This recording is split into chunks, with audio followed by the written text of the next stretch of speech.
How can I lead myself or my team to success? Welcome to this training. Before we get started, let me ask you two short questions. Question number one. Are you responsible for a specific area of work? Question number two. Do others rely on the results that you deliver? If you have been answering yes on those two questions, then I believe you are a leader in your area of responsibility. And in fact, when I talk about leaders and leadership, I don't only mean the people at the top of an organization, the vice presidents, the presidents, the directors. I talk about people who are all over the organization.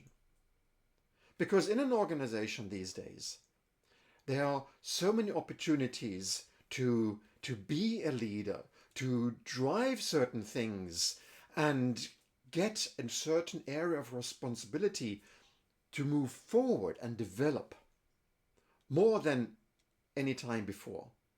And in fact, top leaders in an organization, they rely on people like you, the project managers, the specialists, the administrators, to take charge of their area of responsibility and lead that.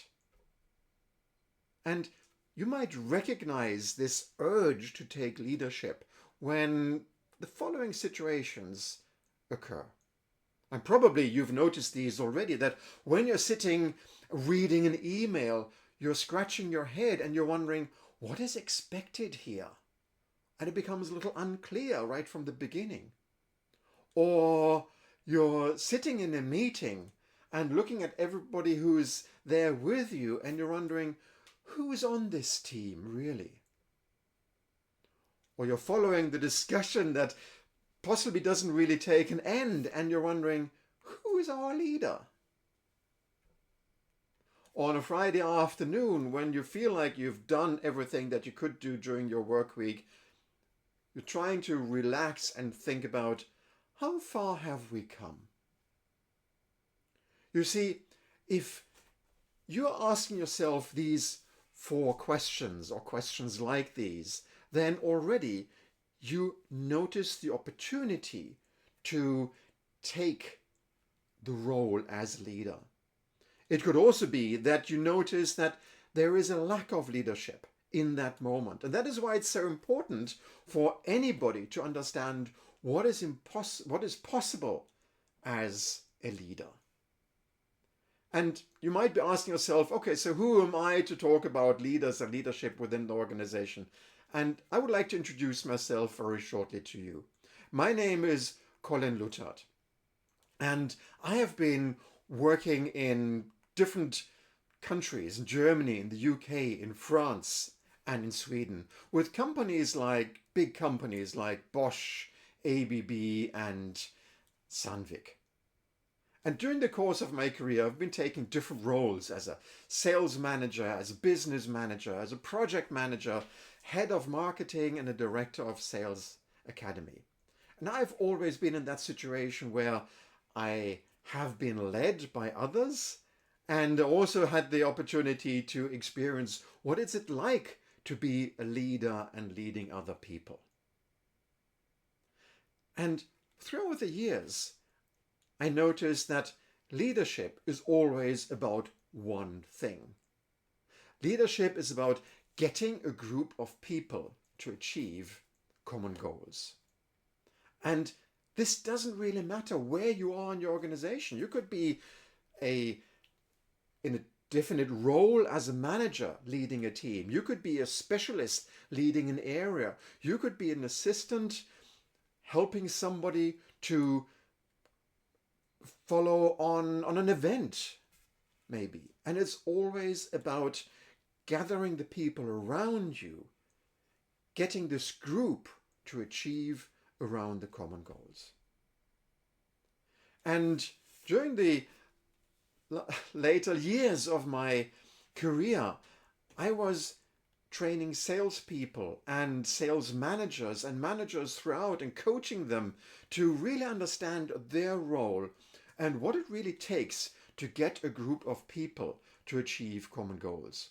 Because what I realized during my career is that too often I was relying on my personality, on my character, to get people to do things.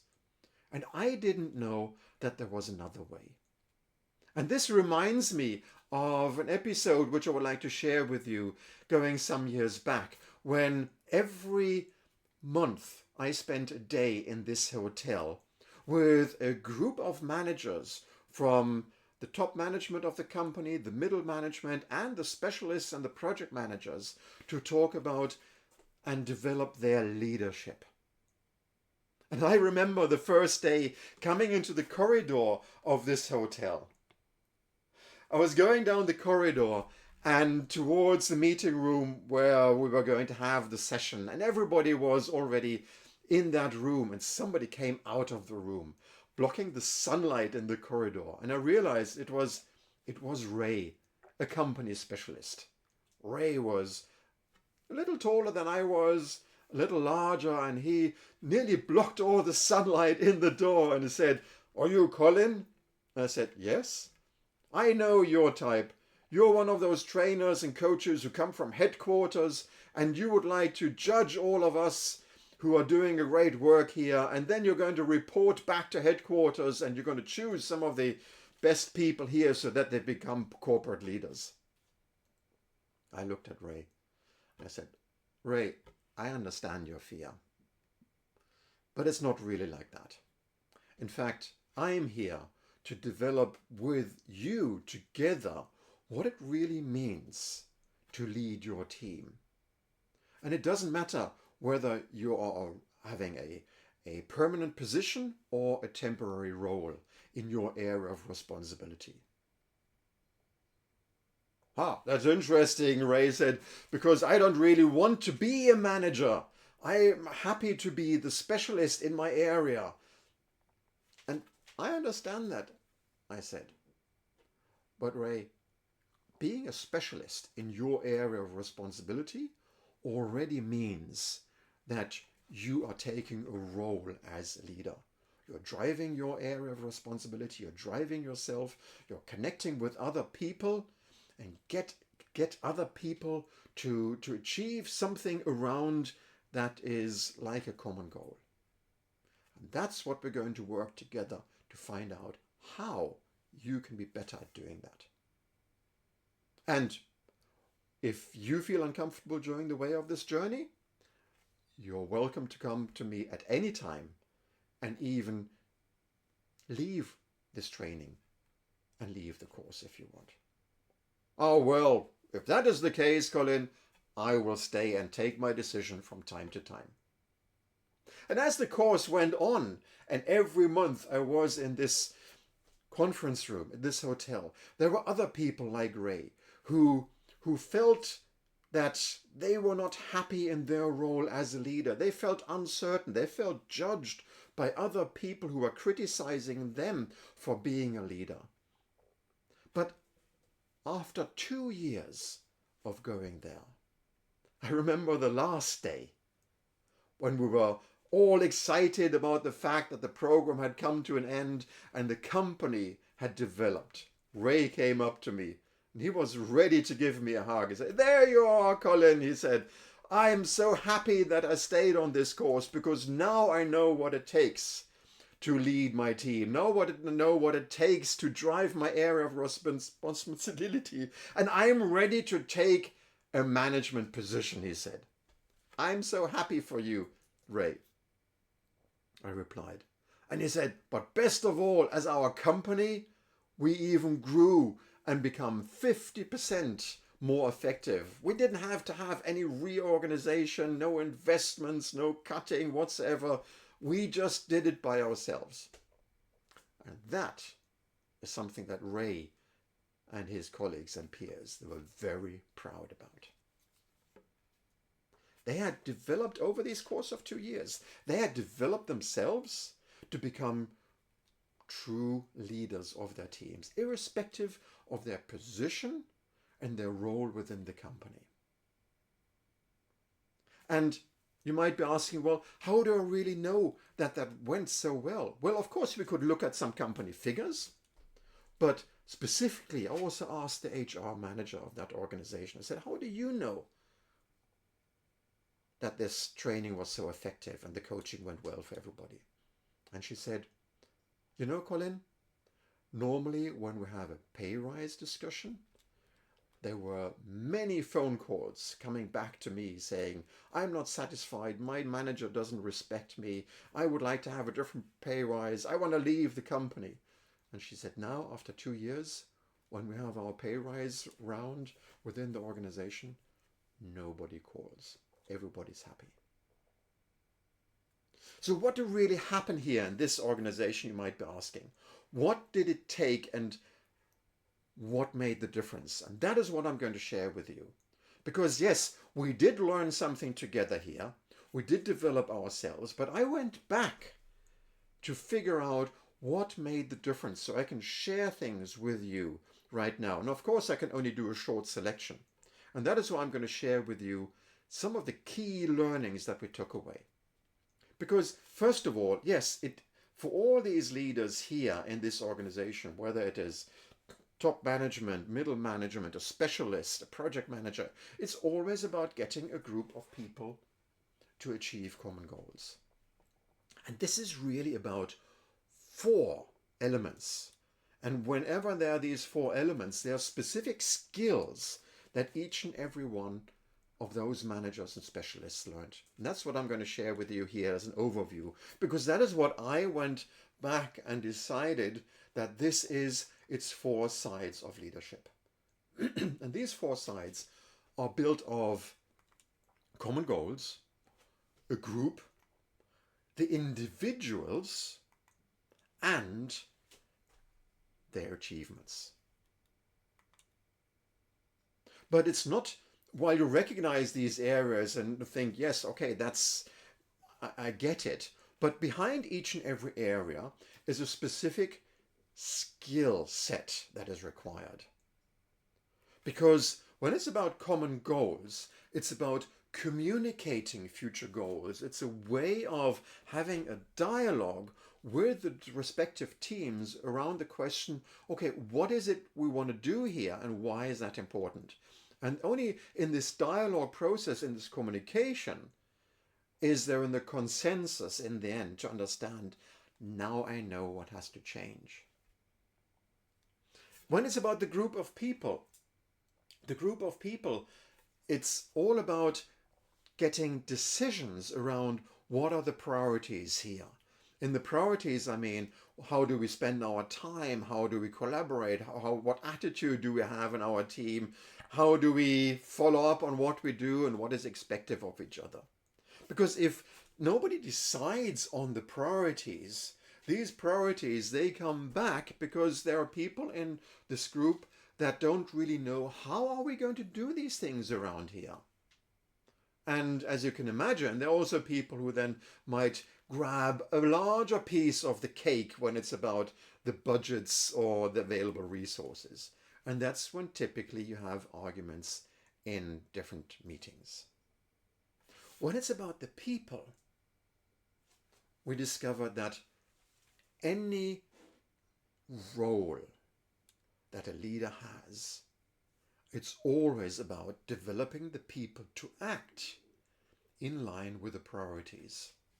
And even if you're a temporary leader, even if you're coordinating a group of people towards an event, there is always the moment that the leader or a leader can step in and help people develop so that they feel more comfortable, more motivated, and are more inclined to act within the lines of the priorities so that the future goals are reached.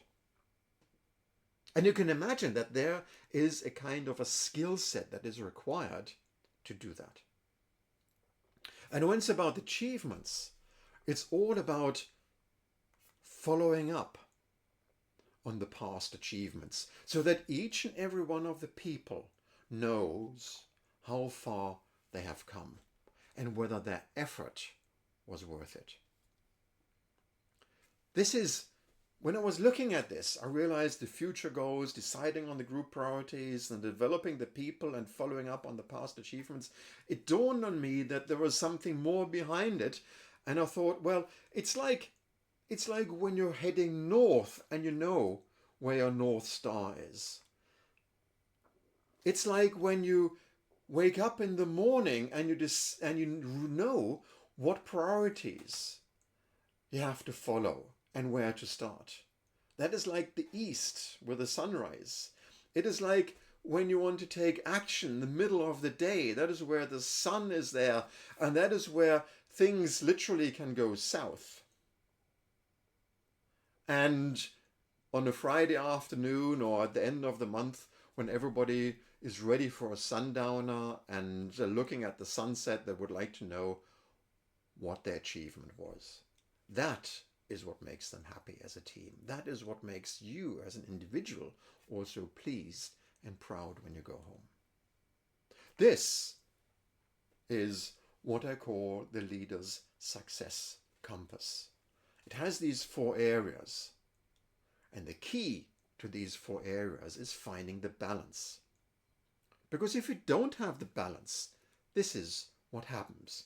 You can imagine, and maybe you recognize, that if people focus on the goals and the results, you know where that is coming from. That is like leading by objectives.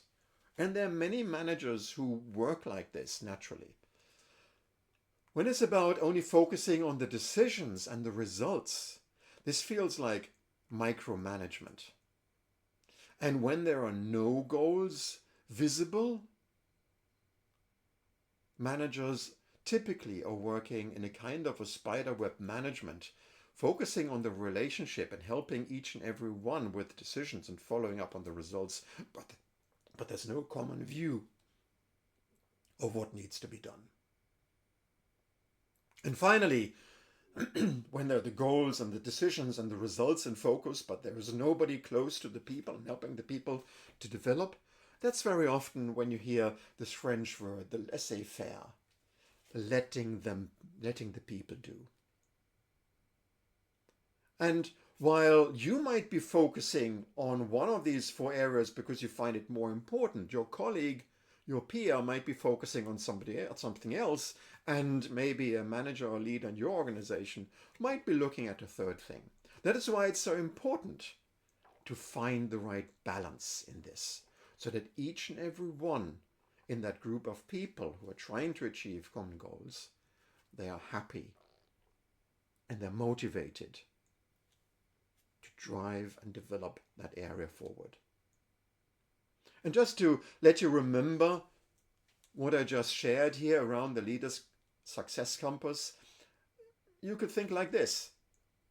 If you always look east, you'll never see the sunset. Now, let's come to a key question. While this is leadership, this is moving a team forwards, but what about you? Specifically, what can you do yourself to lead yourself or others so that everyone becomes more self-driven? Because that is really what it's all about. As I said at the beginning, top management, top leaders, they rely that the teams themselves, they drive forward and they develop their area of responsibility. So for that, we're going to go back here on the leader's success compass, and we're going to pick up one element here, which is in the south, where it's about to develop the people to act in line with the priorities. And behind this south side, I have developed a tool which I call the People's Motivational Map Scanner. Because that is what about for you and others to find out for yourself and others, what is really my motivation? And this motivational map scanner that has developed, that goes by the acronym of SOUTH, but we're not going to go through all these 5 elements. We're just going to pick up one which is very important, I believe, because that is to find out what happens when things get off course. And you can imagine that things get off course because when you're leading a team or when you're leading yourself, you're thinking this is the direction, this is the north where you're going, right? But reality drags you into a different direction, and after a while you realize you are off course. That reminds me of a story that I would like to share with you when I was sailing with a couple of friends. And we had a great afternoon of sailing, and were planning to sail through the night before we got home. But as it is with night sailing, you cannot be up all night. So I was looking at my crew to see, well, who would be capable of steering my boat for the second half of the night. And I chose somebody, and let's assume that his name was Patrick. Patrick was a great guy. He seemed to have experience around the boat. He was on the boat, didn't have any obstacles, any fear about touching, helping around. He had a tremendous attitude. And I thought Patrick and his friend, they could be the two who could steer my boat during the second half of the night. So somewhere around 3:30, I lay down in my bunk and was pretty tired and was getting to sleep. But only 1 hour later, I had this almighty crash in the boat, and I felt the boat heeling over and stop. I was awake in a second, and I came up into the cockpit of the boat, and I was looking around, and I could see there was white water on one side of the boat and white water on the other side of the boat. And obviously, we had hit some shallows. I was looking at Patrick and his friend, and they were looking at the white in their eyes. They were in fear. They didn't know what had happened. I moved behind the wheel, looking at my GPS plotter. It was also white. Nothing to be seen. I flicked 2 buttons, and I realized that when the boat centered in the center of the GPS screen on the map again, we had rocks all around us. We had run on a reef. And I've been thinking about this situation for years afterwards, and I was wondering what happened there when I thought that Patrick was a great choice to steer my boat during that night. What happened that I afterwards realized that he was not capable to do that? Somewhere he had a heading where he was going to go, his north, but somewhere on the map he had drifted away. He got off course and he ran into this reef. Luckily, a couple of hours later, a rescue boat came. We weren't taking in any water. Nobody got hurt, apart from our egos, of course. And they dragged us off the reefs, and we were able to trundle home. But as being a skipper, I thought, okay, what did I do wrong in this case as within my leadership that I misjudged Patrick's capability? And in the end, I came up to the conclusion that whatever it was, for the future situations, I would always need to correct the reason for being off course immediately. And it's obvious, every leader, whatever situation you're in, you always want to make sure that you stay on track, right? But how do you do that? How can you create that trust in the people to make sure that you believe that they will stay on course? Now, in an organization like I was working in, we thought, okay, then we have to develop the people's capability to be better at what they do. And that is where we started to brainstorm around all the competencies and the behaviors and the attitudes that people needed to have to be successful at their job. And we put it on a big list. And then the list was too big, and we started to prioritize the list. And that became very confusing. And then we started to grade individuals against this prioritizing list and thought, we could do training around these things, but that list just became way too long and way too expensive to manage. But if you're in the situation that you want to be sure whether you are capable or whether your peers are capable, approaching this development of the people doesn't work like that. It takes way too much time. So instead, I developed a tool that I call how you can read people's capability. And this tool has 4 steps, goes by the acronym of READ. And if I had known that tool at that moment, when we were sailing, and I gave Patrick the command over my boat, I would have realized pretty quickly that this wasn't going to work. Because the first thing I would have looked out for is Patrick reliable enough to take care of certain operations on my boat? Like repositioning, refocusing the GPS to where the boat is after he had been moving the cursor around and zooming in and out. Because if people are not reliable enough to do their tasks without making any mistakes, their functional competence for that task area of responsibility is not enough.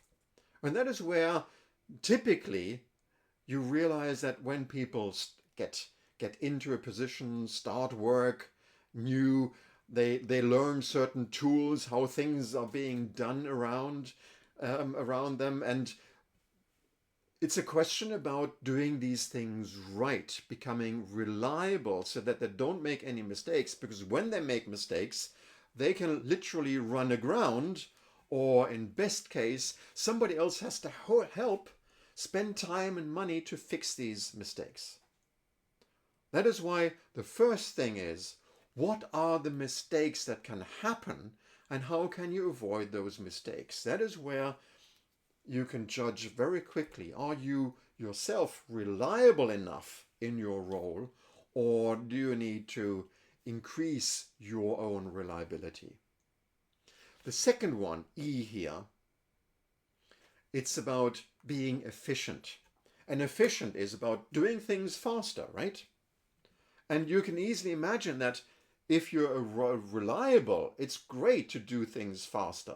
But if you're still doing mistakes, you're only going to do more mistakes in a short amount of time. So that is why there's a certain priority in this.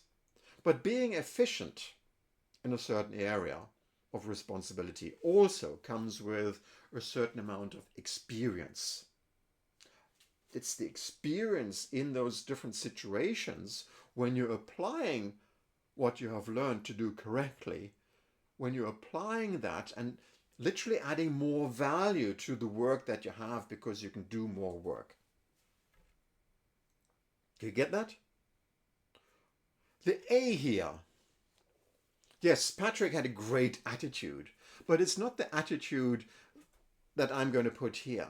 The third thing then is it's a capability to communicate with others, how somebody takes an approach in their communication. And this in a work situation is very important, because you communicate with lots of people around you who maybe need to help you get things done that you're responsible for, which means that you're doing emails, you're doing chats, you're doing conversations, and you might be even doing presentations. And your approach when you communicate with others is essential so that you can create this feeling of community and get people involved.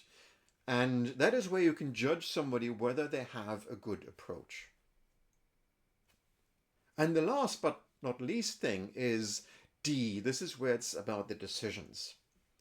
And decisions are important for an individual to take, because if things go wrong, you need to take a decision. If things don't go fast enough, you need to take a decision. If your approach doesn't work, you need to take a decision. So this decision here, it's a lot about self-leadership. Do you have the experience, the knowledge, the courage, the framework, the confidence to take decisions. And obviously, if I look back now on Patrick, he wasn't reliable enough in dealing with my GPS. He might have been efficient in sailing my boat. He had a good approach in dealing with the people, but he didn't take decisions enough when he made a mistake and he lost contact with his GPS plotter and didn't know where he was. And I made a mistake because I didn't check in which were the most reliable things that he needed to know. I wasn't quite sure whether he was experienced enough to run the boat. The approach he was having with his colleagues was okay, but I didn't give him a frame of decisions where I told him, if this happens, you go and wake me up. If that happens, you go and wake me up. So these are the 4 things that you can apply and you can use to understand a person's capability. It's about their functional competence to be reliable at what they do without making mistakes. It is about their professional experience so that they can do things efficiently. It is about their communication with others so that they've got a friendly and committable approach. And it's about their self-leadership so that they can take decisions around that area of responsibility that they have. Now you can judge yourself where you need to develop, or you can talk to your peers and you can help each other to give you feedback to where you can develop. Now, you might be asking yourself, okay, great, so where do I start then? Well, I would recommend this. Accept mistakes and learn to do things right. That's where you want to start when you want to read your own or somebody else's capability. So this is the one tool that I was going to share with you, how you can drive yourself and teams to be more self-developed and more self-driven.